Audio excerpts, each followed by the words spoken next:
the building of the Kaaba. The story is well known to you, and it was that the Prophet ﷺ was around 35 years old. Ibn Ishaq says he was 35 years old. The Kaaba was damaged by two things in the year before it was rebuilt. The first, a fire; the second, a flood, subhanAllah. And so they decided that they need to rebuild the entire Kaaba. Both damages had done. The fire weakened it, and then the flood pretty much destroyed the structure, even leaving some remnants here and there. It so happened that when the Kaaba was destroyed, there was a news of a sale going on in the city of Jeddah. At the time they called it Judah. And what had happened was that the Caesar of Rome had sent supplies to one of the cities of Yemen to build a massive church over there. So he got the best wood and the best marble and the best craftsmen to go and build that church in Yemen. But Allah had another plan. And so the books of Sirah mention that Allah sent a wind off the coast of Judah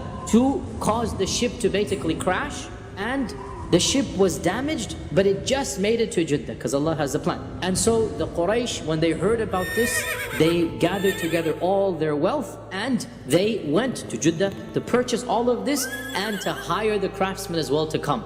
They're wondering now, the Kaaba is in semi-destroyed state in front of them, and they're wondering, should we come and destroy it? This is the house of Allah. They've never destroyed the house of Allah before. I mean, even the thought of it is sacrilegious, right? They don't know what to do.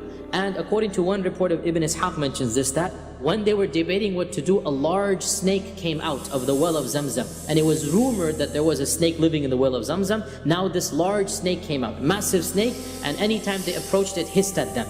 And so they wondered, what are they supposed to do? And Allah sent a big bird to pick up the snake and to get rid of it, to throw it behind one of the mountains of Mecca. So they took this as a sign that they should approach the Kaaba.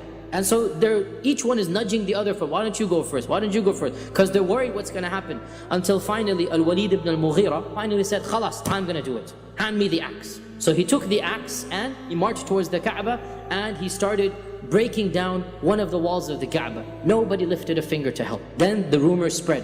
Why don't we use Al-Walid as the litmus test? If he survives the night, we'll join him the next day.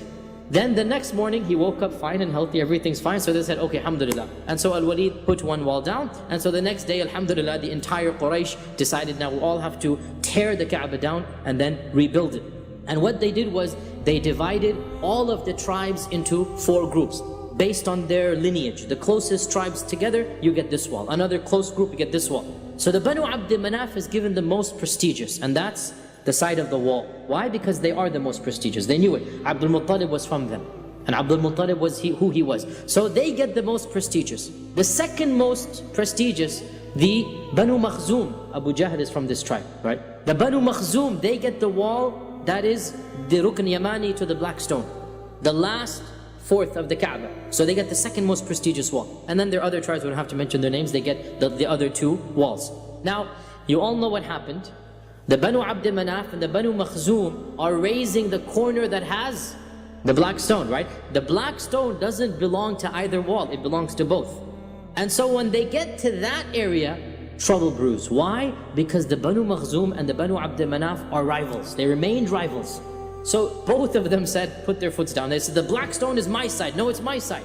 And then the other tribes also put and said, why should you get the privilege? This is a special stone. Now the Arabs knew that the black stone was a special stone, even in the days pre-Islam. So can you imagine, for 5 days, heated arguments, they almost came to blows. The Banu Makhzum secretly put together an agreement with some other sub-tribes that they would fight to death to put the black stone in. They were almost about to reach to blows. On the 5th day, they all came together, and Abu Umayyah ibn al-Mughira, he said, there will be no bloodshed. We're not going to fight over this. Let us just give it over to the first person who enters from the door. There was one major door, the one major area we can say. They didn't have a physical door. One area that you would come in when you would do tawaf. Whoever enters the first, he will be his decision. Now, what this basically meant for them it's the luck of the draw. It's lottery system. Whoever walked in, who would he vote for his own tribe? Because nobody would ever choose somebody else's tribe. It's just humanly impossible for them to think like that. So what they did was they then said, whoever walks in, and you all know the story that our Prophet ﷺ walked in. And what is amazing, as Ibn Ishaq and others mentioned, all the tribes became happy.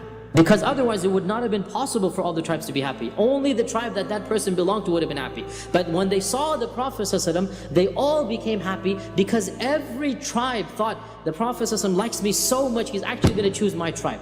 And so, as you all know the story, the Prophet ﷺ instantaneously, he said, bring me a sheet, an izar, an upper garment. When it was brought, the Prophet ﷺ himself put it on the izar, put it on the garment, and he said, let every sub-tribe send its representative, send its chieftain, send your guy, and all of us will put it simultaneously. And so they all lifted it. So the Banu Makhzum, they fulfilled their promise because they were a part of those who lifted. So they didn't break their promise of fighting to the death, they fulfilled it. And all the tribes fulfilled it, and as you know, the Prophet ﷺ himself was the one who put it into that particular location.